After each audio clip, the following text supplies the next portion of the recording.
Hallelujah. ನೀನ್ ಸಂಕಟದಲ್ಲಿದ್ದಾಗ ಯಾರು ಏನು ಹೇಳಿಲ್ಲ. ಈಗ ಸಂಕಟ ಬಿಡುಗಡೆ ಆಗಿ ಅದ್ಭುತವಾಗಿ ಚೆನ್ನಾಗಿ ಬದಲಾಗಿದ್ಯಾ.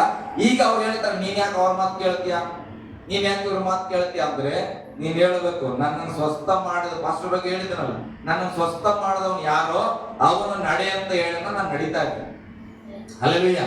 ನಿಮ್ಗೆಲ್ಲ ಭಯ ಪಡೋ ಅವಶ್ಯಕತೆ ಇಲ್ಲ. ಯಾಕೆ ನಾನು ಮಲ್ಕೊಂಡಿದ್ದಾಗ ನೀವು ಯಾರು ಬಂದಿಲ್ಲಪ್ಪ. ಹಲ್ಲೆಲೂಯಾ. ಗಟ್ಟಿಯಾಗಿ ಹಲ್ಲೆಲೂಯಾ. ಇದು ಆ ರೋಗಿಯ ಕತೆ ಮುಗಿದ ಆತನ ಹೇಳಿದ್ರು ಯಾಕೆ ನಡೀತಾ ಇದ್ರೆ ನಾನು ನಡೆಯುವಂತೆ ಮಾಡಿದವನು ಹೇಳಿದ ನೀನ್ ನಡ್ಕೊಂಡು ಹೋಗುತ್ತಾ ನಾನು ನಡ್ಕೊಂಡು ಹೋಗ್ತಾ ಇದ್ದಾನೆ. ಅವನನ್ನ ಬಿಟ್ರು ಈಗ ಸ್ವಸ್ಥ ಮಾಡಿದವನ ಬಳಿಯಲ್ಲಿ ಬರ್ತಾರ.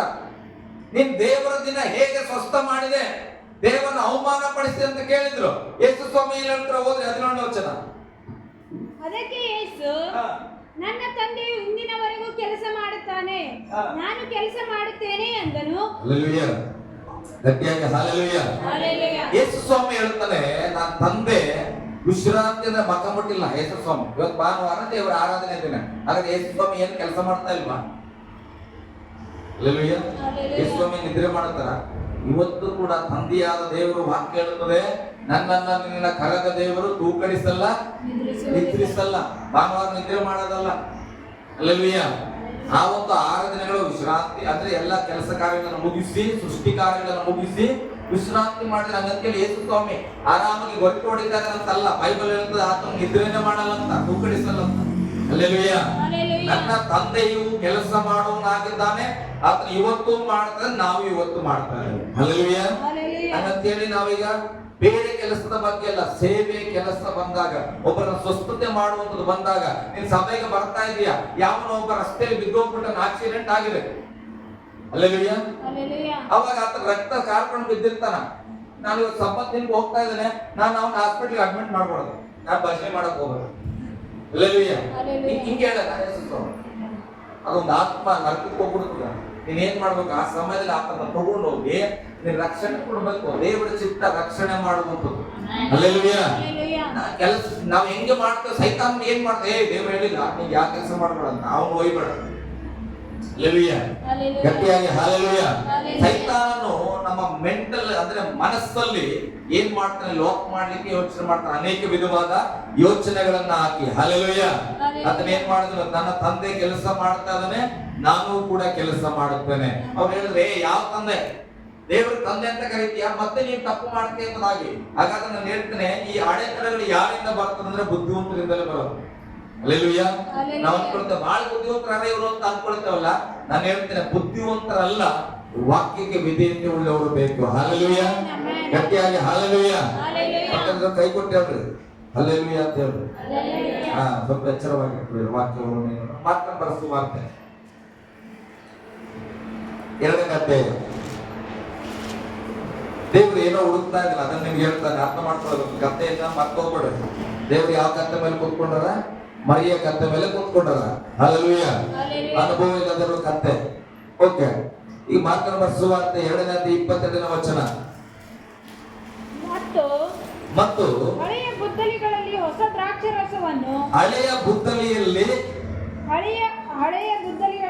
ದ್ರಾಕ್ಷಾರಸವನ್ನು ಹಳೆಯ ಬುದ್ದಲಿಯಲ್ಲಿ ಹೊಸ ದ್ರಾಕ್ಷಾರಸವನ್ನು ಯಾರು ಹಾಕಿ ಇಡುವುದಿಲ್ಲ. ಇಟ್ಟರೆ ಆ ದ್ರಾಕ್ಷಾರಸವು ಬುದ್ದಲಿಗಳನ್ನು ಒಡೆದು ದ್ರಾಕ್ಷಾರಸವು ಬುದ್ದಲಿಗಳು 2 ಕೆಟ್ಟು ಹೋಗುವವು. ದ್ರಾಕ್ಷಾರಸ, ಹಳೆಯ ದ್ರಾಕ್ಷಾರಸ ತುಂಬಿರುವ ಬುದ್ದಲಿಯ ಒಳಗಡೆ ಹೊಸ ದ್ರಾಕ್ಷಾರಸವನ್ನು ಹಾಕಲ್ಲ. ಯೇಸು ಸ್ವಾಮಿ ಬಂದಿದ್ದು ಹೊಸ ಒಡಂಬಡಿಕೆಯನ್ನು ಸ್ಥಾಪನೆ ಮಾಡ್ಲಿಕ್ಕೆ, ಒಂದು ಹೊಸ ಜನರೇಷನ್ ಅನ್ನ ಸೃಷ್ಟಿ ಮಾಡ್ಲಿಕ್ಕೆ, ಒಂದು ಪರಿಶುದ್ಧವಾದ ರಾಜ್ಯವನ್ನ ಕಟ್ಟಲಿಕ್ಕೆ ಯೇಸು ಸ್ವಾಮಿ ಬಂದನು. ಅದಕ್ಕೆ ಆತನ ಏನ್ ಮಾಡ್ತಾನೆ, ಏನು ಅನುಭವ ಇಲ್ಲದಿರತಕ್ಕಂತ ಒಂದು ಕತ್ತೆಯನ್ನ ತೆಗೆದುಕೊಳ್ತಾ ಇದ್ದಾನೆ. ಅದರ ಉದ್ದೇಶ ಅರ್ಥ ಮಾಡ್ಕೊಡ್ರಿ. ಆ ಹಳೆಯ ಬುದ್ದಲಿಯ ಒಳಗಡೆ ದ್ರಾಕ್ಷಾರಸ ಹೊಸದಿಡಕ್ಕಾಗಲ್ಲ. ನೀವು ಗಮನಿಸ್ರಿ, ದ್ರಾಕ್ಷಾರಸ ಅಂದ್ರೆ ಈಗ ವೈನ್ ಬಾಟಲ್ ಬರ್ತದಲ್ಲ, ಹಲ್ಲೆಲೂಯಾ, ಅದ್ರಲ್ಲಿ ಗ್ಯಾಸ್ ಇರ್ತದ್ರಿ, ವೈನಲ್ಲೂ ಇರ್ತದ, ಯಾರಿಗೂ ಅನುಭವ ಇಲ್ಲ. ಹಲ್ಲೆಲೂಯಾ. ಬಟ್ ಆ ದ್ರಾಕ್ಷಾರಸದಲ್ಲಿ ಒಳಗಡೆ ಗ್ಯಾಸ್ ಉತ್ಪತ್ತಿ ಆಗ್ತದೆ. ಅಂದ್ರೆ ನೀವು ದ್ರಾಕ್ಷಿಯ ಜ್ಯೂಸ್ ಅನ್ನ ತೆಗೆದುಕೊಳ್ರಿ, ನಾವು ವೈನ್ ಕಲ್ತವಲ್ಲ ಇಲ್ಲಿ ಸಭೆಯಲ್ಲಿ ಹಂಚಲಿಕ್ಕೆ, ಅದು ಕೂಡ ಅದು ಕರೆಕ್ಟ್ ಆದ ಬಾಟಲ್ ಇಡಬೇಕು, ಇಲ್ಲಾಂದ್ರೆ ಅದು ಏನಾಗ್ತದೆ, ಗ್ಯಾಸ್ ಹೋಗ್ಬಿಡ್ತದೆ. ಹಾಗೆ ಹಳೆಯ ದಿನಗಳಲ್ಲಿ ಈ ದ್ರಾಕ್ಷಾರಸವನ್ನ ತುಂಬಿಡುವಂತ ಬುದ್ದಲಿ ಯಾವುದರಿಂದ ಮಾಡ್ತಾ ಇದ್ರು ಅಂದ್ರೆ ಲೆದರ್ ಇಂದ ಮಾಡ್ತಾ ಇದ್ರು. ಹಲ್ಲೆಲೂಯಾ. ಗಟ್ಟಿಯಾಗಿ ಹಾಲೆಲೂಯ. ಲೆದರ್ ಬ್ಯಾಗ್ ಎಂಬುದಾಗಿ ಆಗಿನ ಕಾಲದಲ್ಲಿ ಯಾಕೆ ಅದರ ಒಳಗಡೆ ಹಾಕಿದ್ರೆ ಆ ದ್ರಾಕ್ಷಾರಸ ಏನ್ ಮಾಡ್ತದೆ, ಗ್ಯಾಸ್ ಅನ್ನ ಉತ್ಪತ್ತಿ ಮಾಡ್ತದೆ. ಅಂದ್ರೆ ಈಗ ನೀವು ಮನೆಯಲ್ಲಿ ಹಿಟ್ಟು ರುಬ್ತಿರಲ್ಲ ದೋಸೆ ಮಾಡ್ಲಿಕ್ಕೆ, ಆ ಹಿಟ್ಟು ಸ್ವಲ್ಪ ಇದ್ದು ಏನಾಗ್ತದೆ, ಉಬ್ಬುತ್ತದೆ. ಉಬ್ಬಬೇಕಂದ್ರೆ ಏನ್ ಮಾಡ್ಬೇಕು, ದೊಡ್ಡ ಪಾತ್ರೆ ಇಕ್ಬೇಕು. ಇಲ್ಲ ಅಂದ್ರೆ ಏನ್ ಮಾಡ್ಬೇಕಾಗ್ತದೆ, ಅದು ಹೊರಗೆ ಸುರಿದು ಹಾಳಾಗ್ತದೆ. ಹಾಗೆ ಈ ಒಂದು ದ್ರಾಕ್ಷಾರಸವನ್ನ ಈ ಲೆದರ್ ನ ಒಳಗಡೆ ಯಾಕೆ ಆಗ್ತದೆ, ಲೆದರ್ ನ ಒಂದು ಗುಣಲಕ್ಷಣ ಏನಂದ್ರೆ ಅದು ಎಕ್ಸ್ಪೆಂಡಬಲ್ ಆಗ್ತದೆ. ಅರ್ಥ ಆಗ್ತದ್ರಿ? ಸ್ಟ್ರೆಚಬಲ್ ಜೀನ್ಸ್ ತಗೊಳ್ತಾ ನೋಡ್ರಿ, ಅದು ಏನ್ ಮಾಡ್ತವೆ, ಸಣ್ಣಗೆ ಕಾಣಿಸ್ತಾ ಇರ್ತದ, ನನ್ ಕಾಲೇ ಹೋಗಲ್ಲ ಅನಿಸ್ತದ. ಆದ್ರೆ ಆ ಪ್ಯಾಂಟ್ ಒಳಗಡೆ ಕಾಲ್ ಹಾಕಿದ್ರೆ ಆರಾಮಾಗಿ ಹೋಗ್ತದೆ. ಯಾಕೆ?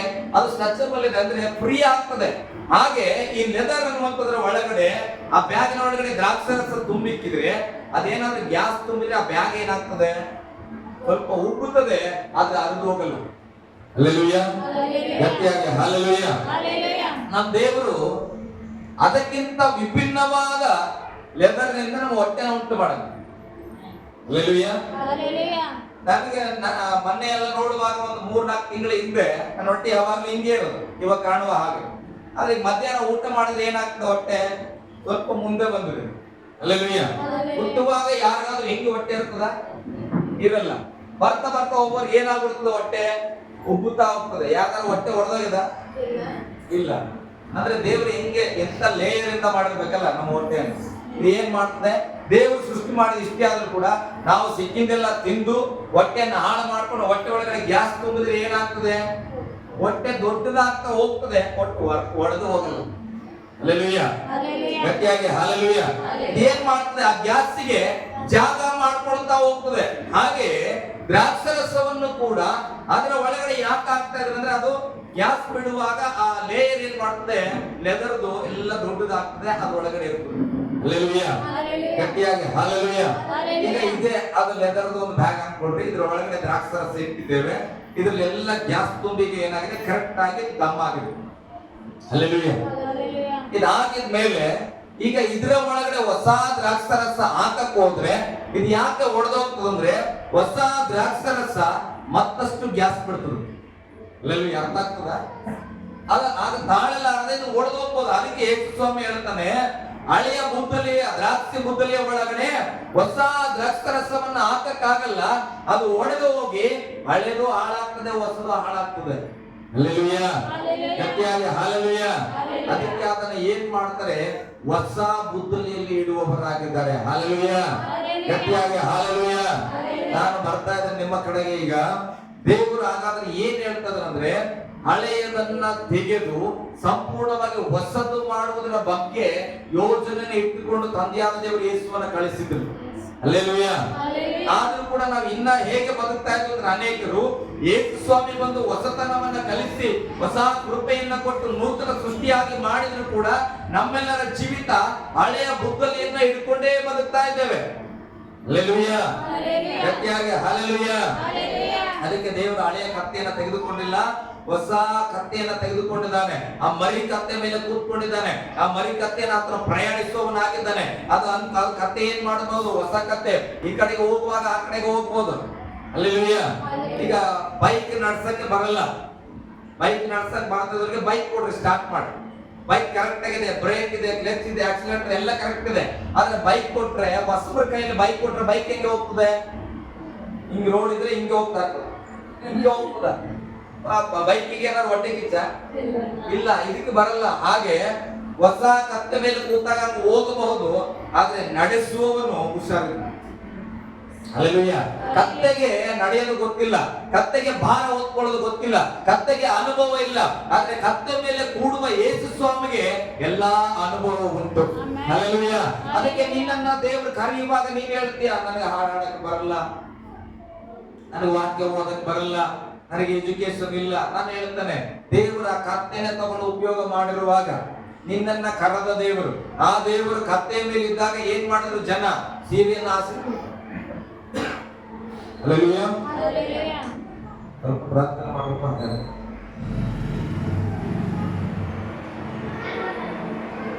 ಯಾರಾದ್ರೂ ಹೊಸರು ಬಂದಿದೆ? ಹೊಸರು ಬಂದಿಲ್ಲ ಯಾರು? ಪ್ರೇಯರ್ ಮಾಡ್ತಾರೆ ಲಾಸ್ಟ್ ಪ್ರಾರ್ಥನೆಯಲ್ಲಿ ಸ್ವಲ್ಪ ಹೀಲಿಂಗ್ ಪ್ರಾರ್ಥನೆ ನಾವು ನಡೆಸೋಣ. ಹಲ್ಲೆಲೂಯಾ. ಅಂದ್ರೆ ಸ್ವಸ್ಥತೆ ಪ್ರಾರ್ಥನೆ ನಾವು ನಡೆಸೋಣ. ಸ್ವಲ್ಪ ಪ್ರೇಯರ್ ಮಾಡ್ತಾ ಇದ್ವಿ. ಏನಾದ್ರು ಸ್ಪಿರಿಟ್ಸ್ ಕ್ರಿಯೆಗಳಿದ್ರೆ ನಾವು ಬಿಡುಗಡೆ ಮಾಡೋಣ. ಹಲ್ಲೆಲೂಯಾ. ಗಟ್ಟಿಯಾಗಿ ಹಲ್ಲೆಲೂಯಾ.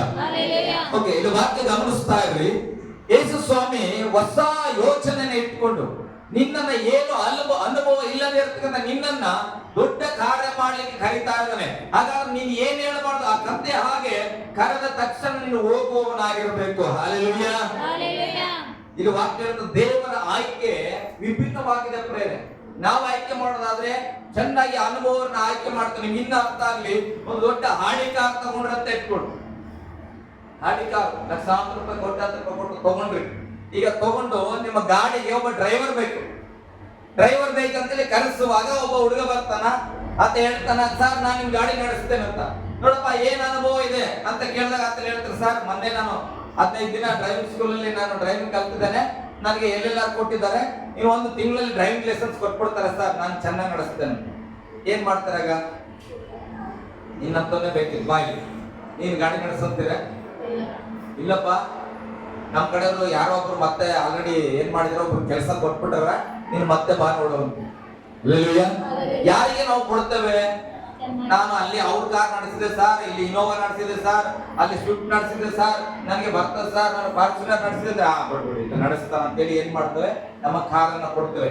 ಮನುಷ್ಯರ ಯೋಜನೆ ಯಾವಾಗಲೂ ಅನುಭವದ ಮೇಲೆ ಆಧಾರಗೊಂಡಿದೆ, ಅವರ ಬುದ್ಧಿಶಕ್ತಿಯ ಮೇಲೆ ಆಧಾರಗೊಂಡಿದೆ, ಅವರ ಕೆಲಸ ಮಾಡುವ ರೀತಿಯನ್ನ ನೋಡಿ ನಾವು ಕೆಲಸವನ್ನ ಕೊಡ್ತೇವೆ. ಆದ್ರೆ ದೇವರು ನಿನ್ನನ್ನ ಕರೆಯುವಾಗ ನಿನ್ನ ಬುದ್ಧಿಶಕ್ತಿಯನ್ನ ನೋಡಿ ಕರೆಯಲ್ಲ, ನೀನ್ ಎಲ್ಲಿ ಕೆಲಸ ಮಾಡಿದಂತ ಕೇಳಿ ಕರೆಯಲ್ಲ, ನೀನ್ ಎಲ್ಲಿ ಸೇವೆ ಮಾಡಿದಂತ ಕೇಳಿ ಕರೆಯಲ್ಲ. ದೇವರು ಕರೆದಾಗ ಇವನು ಕರೆದ ತಕ್ಷಣ ಬರ್ತಾನೋ ಇಲ್ಲವೋ ಆ ಹೃದಯವನ್ನ ನೋಡಿ ದೇವರು ಕರೀತಾನೆ. ದೇವರು ಕರೆಯುವಾಗ ನಿನ್ನ ಅನುಭವದ ಅವಶ್ಯಕತೆ ಇಲ್ಲ. ಕರೆದ ದೇವರನ್ನ ನಂಬಿ ಹೋಗುವ ಮನಸ್ಸು ನಿನಗಿದ್ರೆ ಯಾವುದೇ ಅನುಭವ ಇಲ್ಲ ಅಂದ್ರೂ ಕೂಡ ನನ್ನನ್ನು ನಡೆಸಿದ ದೇವರು ನಿನ್ನನ್ನು ನಡೆಸ್ತಾನೆ. ಯಾಕಂದ್ರೆ ಅವ್ರಾದ ಬರುವಾಗ ನಾನು ಬೈಬಲೇ ಗೊತ್ತಿಲ್ಲ, ಆದ್ರೆ ಒಂದು ಸ್ವರ ಏನು, ದೇವರು ನನ್ನ ಸೇವೆಗೆ ಯಾರು ಬರ್ತಾರೆ, ನಾನು ಬರ್ತೇನೆ ನಡಿ ಅಂತ ಹೇಳಿದ್ರು ಬಂದಿವಿ. ಹಲ್ಲೆಲೂಯಾ. ಡ್ರೈವಿಂಗೇ ಗೊತ್ತಿಲ್ಲದವನಿಗೆ ಡ್ರೈವಿಂಗ್ ಅನ್ನ ಕಲಿಸಲಿಕ್ಕೆ ದೇವರು ಶಕ್ತನಾಗಿದ್ದಾನೆ. ಹಲ್ಲೆಲೂಯಾ. ಗಟ್ಟಿಯಾಗಿ ಹಲ್ಲೆಲೂಯಾ. ಸ್ವಾಮಿ ನಿಮ್ಮೆಲ್ಲರನ್ನ ಕರ್ತಾನ ಪ್ರೇರ. ಆದ್ರೆ ಅನೇಕರು ಉಪಯೋಗ ಆಗ್ತದೆ, ಕೆಲವರು ಆಗ್ತಾ ಇಲ್ಲ. ಕೆಲವರಿಗೆ ರೋಗಗಳು ಬಿಡುಗಡೆ ಆಗ್ತದೆ, ಕೆಲವರಿಗೆ ಬಿಡುಗಡೆ ಆಗ್ತದೆ. ಕಾರಣ ಏನ್ ಗೊತ್ತಾ? ನಾವು ನಿಯಮಗಳನ್ನ ಇಟ್ಟುಕೊಂಡು ಕೂತ್ಕೊಂಡಿದ್ದೇವೆ. ಹೇಗೆ ಅಂದ್ರೆ ನನ್ನನ್ನ ಕೊಡದ ಒಳಗಡೆ ಇಳಿಸೋರು ಯಾರಿಲ್ಲ. ನಿಮ್ಮ ಮನಸ್ಸಲ್ಲಿ ಸೈತಾನ ಏನ್ ಮಾಡನ್ನ, ನಿನ್ನ ಟೈಫಾಯ್ಡ್ ಜ್ವರ ಹೋಗೋದು 3 ದಿನ ಕೋರ್ಸ್ ಮುಗಿಸಿದ್ರೇನೆ, ನಿಜ. ಹಲ್ಲೆಲೂಯಾ.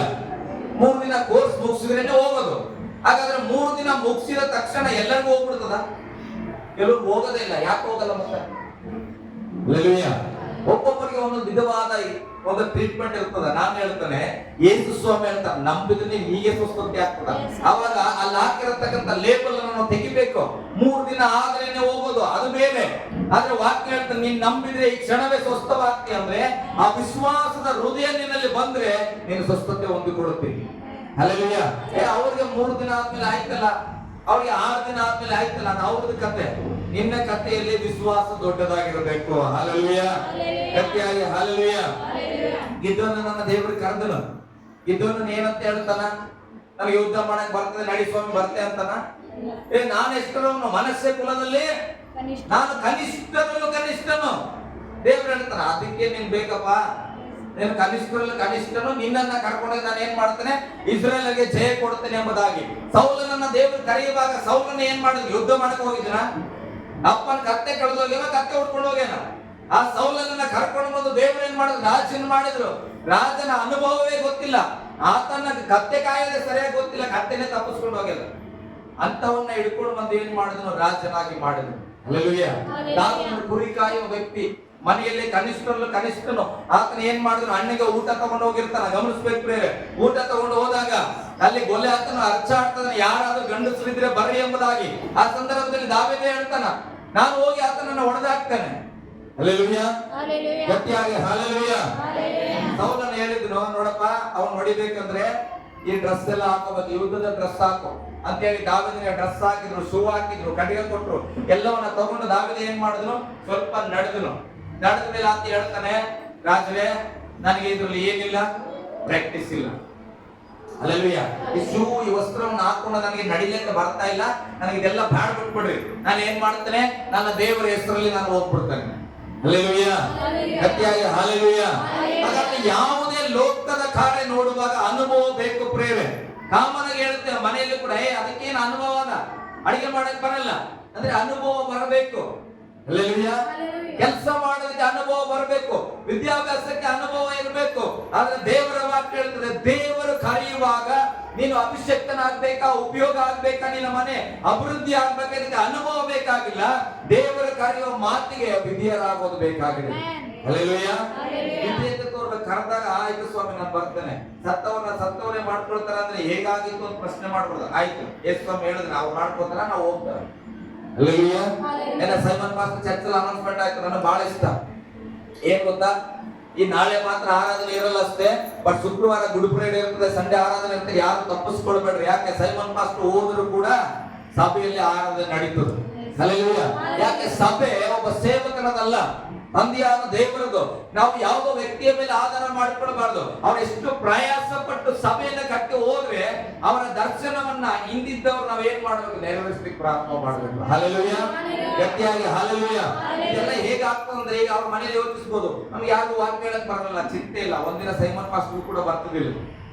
ಅವರು ದೇವರಿಗೆ ಒಪ್ಪಿಸಿದಾಗ ವಾಕ್ಯ ಹೇಳುವಂತೆ ಪ್ರಾರ್ಥನೆ ಮಾಡುವಂತೆ ಮಾಡಿದ ದೇವರು ಇವತ್ತು ಅವರ ಮನೆಯಲ್ಲಿ ಯಾರು ಒಪ್ಪಿಸಿದ್ರು ಕೂಡ ದೇವರು ಅವರನ್ನು ನಡೆಸಲಿಕ್ಕೆ ಶಕ್ತ. ಹಲ್ಲೆಲೂಯ, ಗಟ್ಟಿಯಾಗಿ ಹಲ್ಲೆಲೂಯ. ಆದ್ರೆ ಸೈತಾನನ ಏನ್ ಮಾಡ್ತಾರೆ, ಅವ್ರಂದ್ರೆ ಅನುಭವಸ್ಥರಾಗಿದ್ರು, ಅವ್ರಂದ್ರೆ ಅದು ತರಬೇತಿ ಮಾಡಿದ್ರು, ನೀನ್ ಎಲ್ಲಿ ಮಾಡಕ್ ಆಗ್ತದ? ಹಲ್ಲೆಲೂಯ. ನಿಮ್ಮ ಮನೇಲಿ ಅಂದ್ರೆ ಅವ್ರಿಗೆ ಅಷ್ಟು ಬರ್ತಾ ಇತ್ತು, ನಿನಗೆ ಎಲ್ಲಿ ಬರ್ತದ? ಎಲ್ಲ ಸೈತಾನ ಏನ್ ಮಾಡ್ತಾರ, ಮನಸ್ಸಲ್ಲಿ ಗೊಂದಲ ಮಾಡ್ತಾನೆ, ನಿನ್ನಿಂದ ಆಗಲ್ಲ. ಇದನ್ನ ಸೈತಾನ ಮಾಡುವಂತ ಕಾರ್ಯ. ನೀನ್ ಹೇಳ್ಬೇಕು, ನನ್ನಿಂದ ಆಗಲ್ಲ, ನನ್ನ ದೇವರಿಂದ ಆಗ್ತದೆ. ಹಲ್ಲೆಲೂಯ, ಗಟ್ಟಿಯಾಗಿ ಹಲ್ಲೆಲೂಯ. ಓಕೆ, ದೇವರು ಕೇಳುವಂತ ಸಂಗತಿ ಕೇಳ್ರಿ. ಅನುಭವ ಬೇಕಾಗಿಲ್ಲ, ವಿದ್ಯಾಭ್ಯಾಸ ಬೇಕಾಗಿಲ್ಲ, ಹಣ ಬೇಕಾಗಿಲ್ಲ, ಫಲ ಬೇಕಾಗಿಲ್ಲ, ದೊಡ್ಡ ಗುಂಪು ಬೇಕಾಗಿಲ್ಲ, ಹೃದಯದಲ್ಲಿ ವಿಧೇಯತೆ ಬೇಕು. ದೇವರು ಹೇಳ್ತಾನೆ ಆಗ್ತದಂತ ನಂಬುವವರು ದೇವರಿಗೆ ಬೇಕಾಗಿದೆ. ಹಲ್ಲೆಲೂಯ, ಗಟ್ಟಿಯಾಗಿ ಹಲ್ಲೆಲೂಯ. ಈಗ ನಾನು ಮತ್ತೆ ಬರ್ತೇನೆ. ಯೇಸು ಸ್ವಾಮಿಗಾಗಿ ಕತ್ತೆಯನ್ನ ಹುಡ್ಕೊಂಡು ಹೋದ್ರು ಹಳ್ಳಿಗೆ. ಅಲ್ಲಿ ಕತ್ತೆಯನ್ನ ಹುಡ್ಕೊಂಡು ಹೋದಾಗ ಕತ್ತೆ ಏನ್ ಮಾಡ್ತಾ ಇತ್ತು, ಮನೆಯಲ್ಲಿ ಇತ್ತು. ಏನ್ ಮಾಡಿದ್ರು, ಅದನ್ನ ಕಟ್ಟಲ್ಪಟ್ಟಿದ್ರು. ಈಗ ಅದನ್ನ ಕಟ್ಟಾಕಿದ್ದಿಲ್ಲ ಅಂತ ಇಟ್ಕೊಡ್ರಿ. ಹೋದ ತಕ್ಷಣ ಕತ್ತೆ ಸಿಗ್ತಾ ಇತ್ತ? ಇಲ್ಲ. ಏನ್ ಹೇಳ್ತಾ ಇದ್ರು ಅವಾಗ, ಕತ್ತೆ ಎಲ್ಲೋ ಹೋಗ್ಬಿಟ್ಟಿದ್ರಿ ಅಂದಿದ್ರೆ ಕತ್ತೆ ಯೇಸು ಸ್ವಾಮಿಗಾಗಿ ಉಪಯೋಗ ಆಗ್ತಾ ಇತ್ತ? ಇಲ್ಲ. ನಮ್ ಕತ್ತೆ ಬಟ್ಟೆ ಹೊತ್ಕೊಂಡು ಹೋಗ್ಬಿಟ್ಟದ್ರಿ ಕೆಲ್ಸಕ್ಕ, ಬಹಳ ಇಂಪಾರ್ಟೆಂಟ್ ಬಟ್ಟೆ ಇತ್ತು, ಅದನ್ನ ಒಗೆದು ಐರನ್ ಮಾಡ್ಕೊಡ್ಬೇಕಾಗಿತ್ತು, ಅವ್ರು DC ಇದ್ದಿತ್ತು. ಅದಕ್ಕೆ ನಮ್ ಕತ್ತೆ ಏನಾಗಿದೆ, ಹೊತ್ಕೊಂಡು ಹೋಗಿದೆ ಅಂದಿದ್ರೆ ಯೇಸು ಸ್ವಾಮಿ ಉಪಯೋಗ ಆಗ್ತಿದ್ದ? ಇಲ್ಲ. ಹಲ್ಲೆಲೂಯ.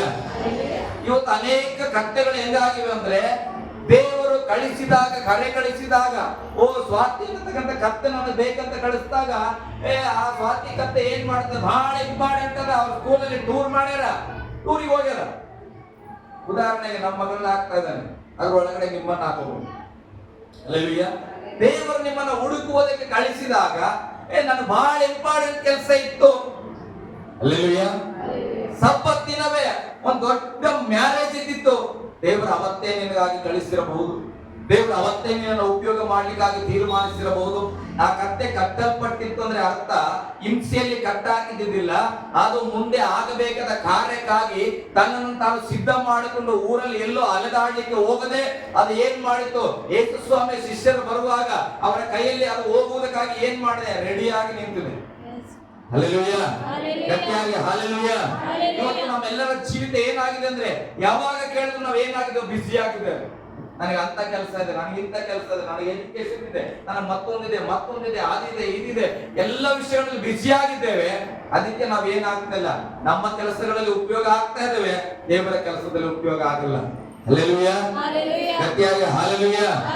ಕಟ್ಟಲ್ಪಟ್ಟ ಕತ್ತೆ ಅಂದ್ರೆ ರೆಡಿ ಆಗಿರುವ ಕತ್ತೆ. ನಾನು ರೆಡಿ ಇದ್ದೇನೆ, ಯಾರು ಬೇಕಾದ್ರೆ ಏನ್ ಮಾಡ್ಬೋದು, ಇವಾಗ ಇಟ್ಕೊಂಡು ಹೋಗ್ಬೋದು. ಹಲ್ಲೆಲೂಯ. ದೇವರು ಕೇಳ್ತಾರೆ, ನೀನ್ ರೆಡಿ ಆಗಿದ್ದೀಯಾ?